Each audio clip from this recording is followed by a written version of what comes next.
here's Brody Brazil.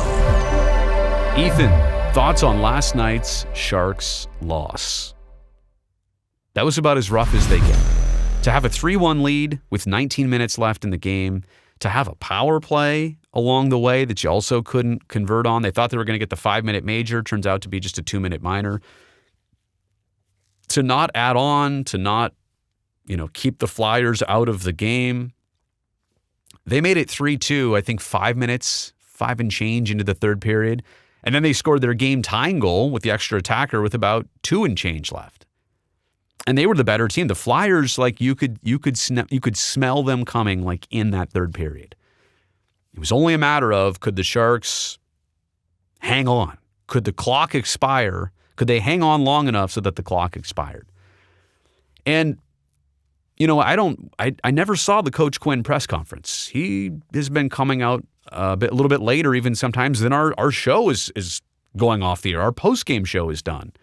And whatever his post-game routine is. So I missed the comments that he had after last night, but did see what Logan Couture said, or Tomas Hertl said, did see what Erik Karlsson said. They were upset. I didn't know what to say, honestly, in the post-game show. It happened so fast, hard to process. And especially when you lose in overtime and the Flyers had a couple rushes and chances and the Sharks didn't even really throw a punch in that OT. And it almost had the feeling of, hey, I always feel confident when the Sharks are 3-on-3. When you can throw out a Karlsson, a Meyer, a Hertl, a Logan, LeBanc as a scorer. I mean, you can always... I always feel like it doesn't matter who the Sharks are playing.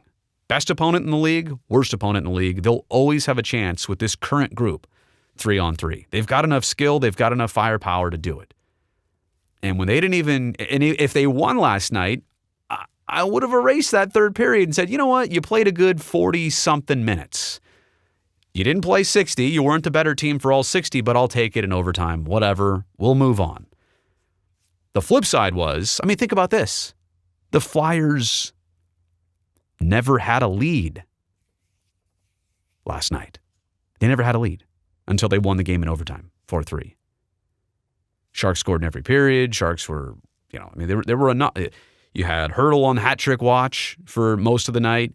You had Karlsson's point streak extend to 11 games. You had Timo Meyer factoring into the scoring. Had Kevin LeBanc score a breakaway goal. You had another game of individual efforts, but it's crazy. The last 2 games and the last 2 losses, 4-3 in overtime last night. And then on the 27th, 6-2 loss in Vancouver. Timo Meyer scored both goals.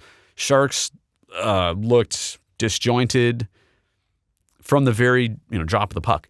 It's crazy that I'm saying this, but the loss to Vancouver 6-2 was easier to digest than last night. I'm not saying I prefer any type of loss. I don't prefer that at all.